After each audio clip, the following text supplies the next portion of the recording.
Hola, ¿qué tal? Bienvenidos a esta nueva clase, ya la clase de tanto la clase de apología como cristología. ¿Y por qué se están uniendo estas dos clases? Le explico un poco sobre esto.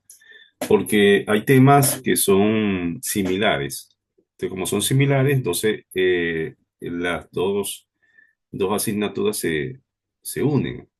En este caso, apología y cristología. Y hoy vamos a hablar de un tema bastante edificador que es eh, el liderazgo que tiene Jesús. O sea, Jesús como líder. Y vamos a estudiar un poco sobre ese liderazgo que nos marca y que él tiene actualmente como líder de esta líder completo de lo que realizó. Y bueno, vamos a ver algunas cosas y algunos ejemplos que él tuvo y por qué podemos tener ese gran ejemplo y realizarlo tanto como discípulos como pastores, ¿no? Bueno, vamos a ello. Vamos a verlo primero. Primero, antes de empezar a hablar sobre este tema, vamos como siempre, a leer una palabra donde vamos a leer Mateo 20, 26 al 27, que dice así: pero entre ustedes será diferente. El que quiera ser líder entre ustedes deberá ser sirviente, y el que quiera ser el primero entre ustedes deberá convertirse en esclavo. Bueno, me imagino que tienen una idea. Bueno, primero vamos a hablar sobre la inteligencia emocional. La inteligencia emocional, científico porque es una asignatura psicológica, tiene que ver con las emociones. El actuar inteligentemente de una manera, de una manera de control, que tienes que tener un control cuando alguna situación se te presenta, piensa en tu trabajo funcional. Hay algunos autores como Coleman, ¿no? Creo que uno de los psicólogos actuales de este siglo, donde se hizo hasta unos libros sobre la inteligencia emocional. Como líder, tú tienes que tener una inteligencia emocional. Ahora, ¿cómo Jesús pudo aplicar esta inteligencia emocional?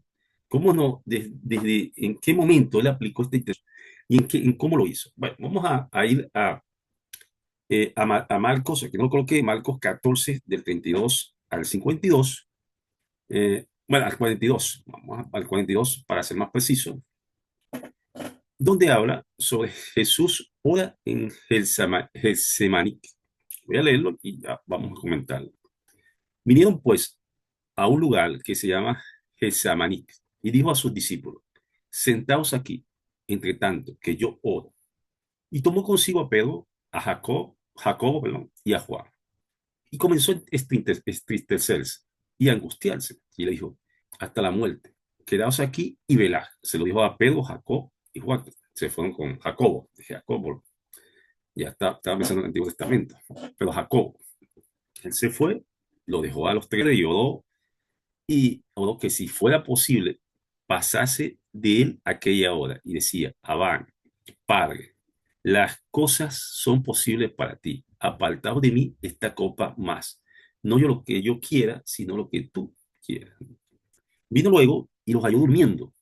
Dijo a Pedro, Simón, ¿duermes?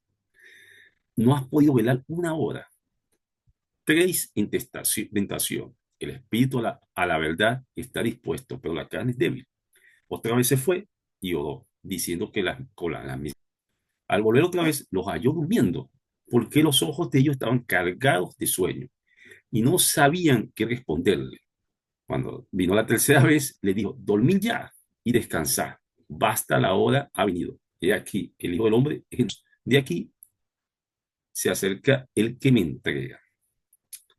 Fíjense, en este libro de San Marcos, ¿no?, se narra cómo en el momento que Jesús, como líder, solicita a sus discípulos una tarea en apariencia sencilla, totalmente sencilla, en apariencia sencilla, pero trascendental, ¿no?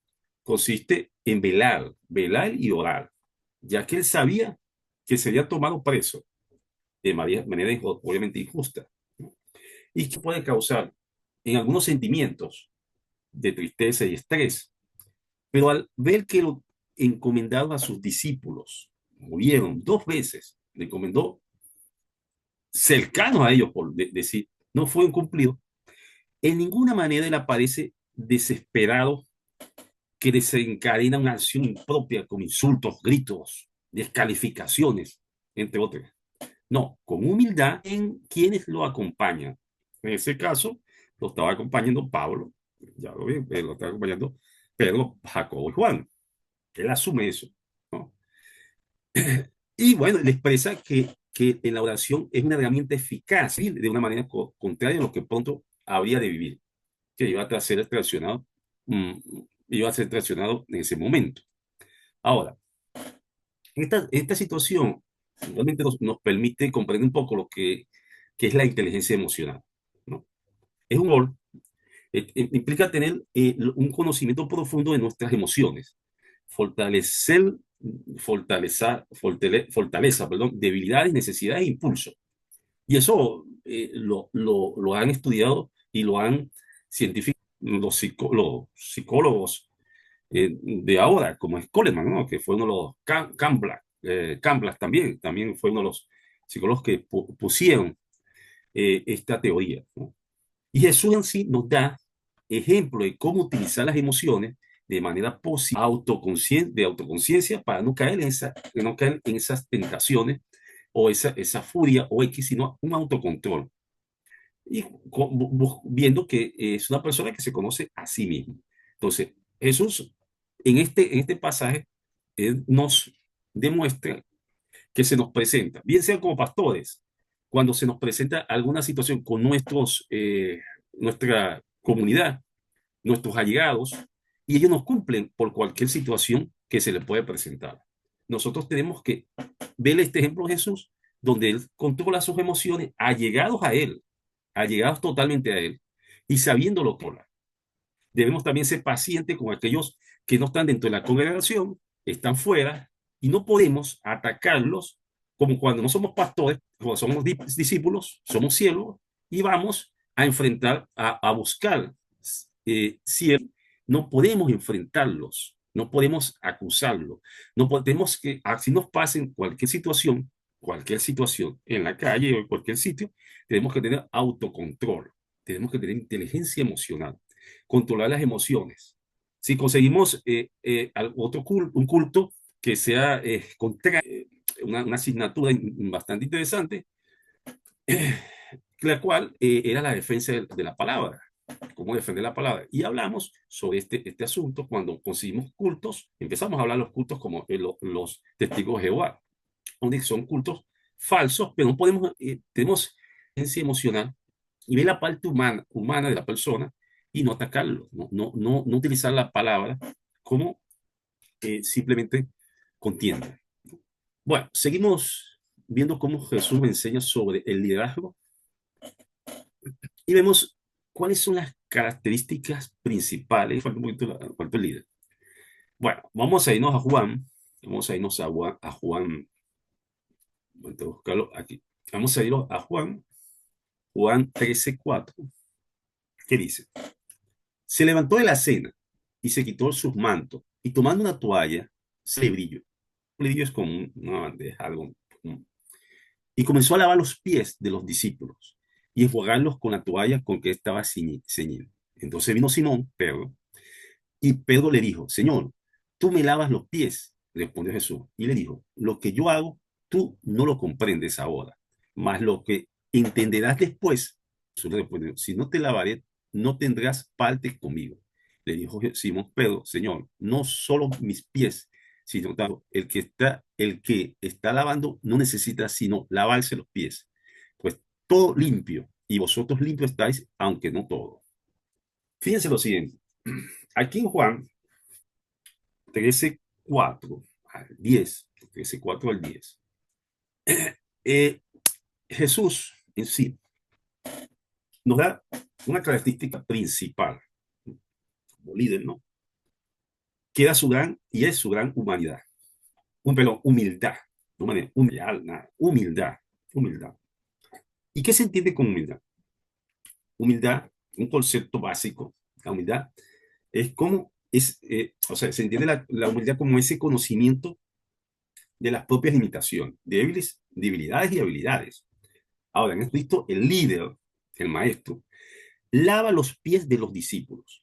Y cuando ellos, como Pedro, como vimos ahora, intenta disuadirlo, él lo aparta amablemente y además comprende su ignorancia. Cuando él le dice, oye, en este momento no sabes, aquí, repito, más luego lo entenderás. En ese momento, él está comprendiendo totalmente su ignorancia. Él comprende su ignorancia. Sin sobresalto, sin asomo de arrogancia o soberbia, ¿no? Su investidura era vista por Pedro como superior. No quiero que me lave los pies. No quería esa acción, ¿no? Pero si bien la humanidad, la humildad no es uno de los caracteres esenciales del líder, ¿no? Se hace presente como nota básica, en este caso del amor, en cuanto a todos lo que está conformando el líder, ¿no? Tanto en las organizaciones como en la vida real, las personas con soberbia, de títulos o cargos, se sienten presionados y empujados a tomar posturas autoritarias. Mientras que la humildad, cualquiera que sea la posición, se hace fuerte, inquebrantable, porque es accesible, perdón, asertivo y se conoce no por el ego. Entonces, Jesús nos da, no porque él, no, él tomó una postura humilde, él hizo lo que hizo, su humildad, pero no perder su liderazgo en ningún momento. Más bien, y él también lo dice, en una parte, el que sea humillado, el que enaltece será humillado y el que se humilla será enaltecido. Y una de las más importantes es la humildad. Seguimos. Un tema muy profundo y muy interesante y bastante edificador. Ahora que vemos, Jesús purifica el templo. Jesús, pues vamos a ver que en este capítulo Jesús nos enseña sobre el liderazgo. Ya nos ha enseñado sobre la inteligencia emocional, sobre la humildad que debe tener el líder, no un ego, no egozonas. Si tú vas a llevar la palabra y eres discípulo y vas a llevar la palabra, tú tienes que llevarla con humildad. No la puedes llevar con un ego donde se presentes o acuses a las otras personas de que van a ir al infierno, de que no son salvos, de que tú sí eres salvo, ellos no son salvos, y lo he visto mucho antes, ¿sí? Antes de quitarlo. Eso se debe quitar de las personas. Las personas tienen que ser humildes para llevar la palabra, no con ego, no con ego, no con ego. Tenemos que ser humildes como Jesús nos enseñó. Para que vean a esa persona, sea pastor o sea evangelista, sea siervo, como esa persona líder que quieren seguir, o mejor dicho, líder que lo va a llevar a los pies de Cristo para seguir a Cristo. Ese sería el camino. Y no como ego o como con miedo, que no es temor, como miedo. Porque fiel, ¿no? O X, no. Eso no debe pasar. Jesús también nos enseña sobre algo importante. Vamos a ver qué nos enseña aquí. Jesús purifica el templo. Vamos a ver en Juan 2, del 12 al 25. Estaba cerca la Pascua de los judíos y subió Jesús a Jerusalén. Y halló en el templo a los que vendían bueyes, ovejas, palomas. Y haciendo un azote de cuerdas, echó fuera del templo a todos, y las ovejas y los bueyes, y esparció las monedas de las cambiantes. Quitad de aquí esto y no hagáis de la casa de mi padre casa de mercado. Entonces se acordaron sus discípulos que está escrito. El celo respondiendo, respondieron y le dijeron, ¿qué señal nos muestra ya que haces esto? Respondió Jesús y le dijo, destruir este templo y en 3 días lo levantaré. Dijeron luego los judíos, en 46 años fue edificado este templo y tú en 3 días lo levantarás. Mas él hablaba del templo de su cuerpo, ¿no? Entre los muertos, sus discípulos se acordaron que había dicho esto y creyeron la escritura y la palabra de Jesús que había dicho. Okay. Aquí, en este pasaje, Jesús nos muestra la firmeza y el carácter y pone evidencia, ¿no?, la firmeza de su convicción. Al expulsar a los mercaderes al templo, nos da el ejemplo de que el ser humano no puede, bajo ninguna circunstancia, negociar sus valores y sus principios, donde la subjetividad o extrema a la organización o a las organizaciones a una situación de inestabilidad y de incertidumbre que afecta directamente a la gestión emocional, al no poder discernir con claridad entre lo correcto y lo incorrecto. Ustedes como líder no pueden, no es negociable en ningún sentido la palabra de Jesús. Ustedes no pueden colocar o la palabra toda en general. Si ustedes son líderes y ustedes en cualquier situación, como lo hablamos ayer, por otro ejemplo, llega un momento en que se ven, bueno, estamos en el tiempo de apostasía y eso está pasando mucho, en que los templos están interpretando la palabra no como Jesús quiere que la interprete, no como guardándola, como, sino interpretando la palabra a conveniencia de la multitud que tiene, porque no quieren que se vayan de los templos. Eso no puede pasar. No podemos en ningún momento tener una mala interpretación y darla a conveniencia de personas. Ejemplo, bueno, voy a decir cosas que le agraden al oído humano. No, tienen que decir cosas así no le agradan al oído humano, pero eso es llevándolo al camino, no al camino ancho o a la puerta ancha, sino a la puerta angosta, como dijo Jesús, a esa puerta angosta. Si tú tienes las herramientas y sabes los conocimientos, como pastor o como evangelista, tus actos no son prudentes según la palabra. Un ejemplo, cuando Jesús dice, no ven que cuídense los hombres, que puedes ver a una mujer, pero no puedes codiciarla. Entonces, si tú no le dices, oye, no codicies, porque Jesús nos dijo que codiciar es malo, entonces tú estás simplemente apoyando algo. No, te puedes codiciar, eso no importa, porque la humanidad o es codicioso, ¿no? Y tú estás permitiendo eso. Entonces no estás advirtiéndole que eso te lo puede llevar al juez y el juez te puede llevar al concilio y el concilio te puede llevar simplemente a ser condenado. Como dijo Jesús, tomado, todo lo que no sirve es echado al fuego. Entonces no podemos, en ninguna manera, en ninguna circunstancia, decir cosas en conveniencia que la gente quiere escuchar, porque la congregación quiere escuchar algo. No, hay que decir las cosas en la situación o se nos presentan miles de situaciones que tenemos que enfrentarlas, pero con la palabra. No, en ningún sentido, disfrazando sí, disfrazando la palabra. Entonces, Jesús, en este sentido, lo dijo, hizo las cosas claras. Él no, en ningún momento dijo, oye, está bien, la gente está llegando al templo, sus oraciones, está escuchando la palabra, bueno, no.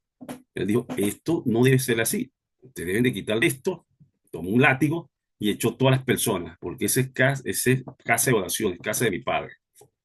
Así tenemos que actuar. Y el que no quiera, lamentablemente no podemos, le pedimos a Dios en oraciones que lo lleve nuevamente a entendimiento, si no tiene entendimiento.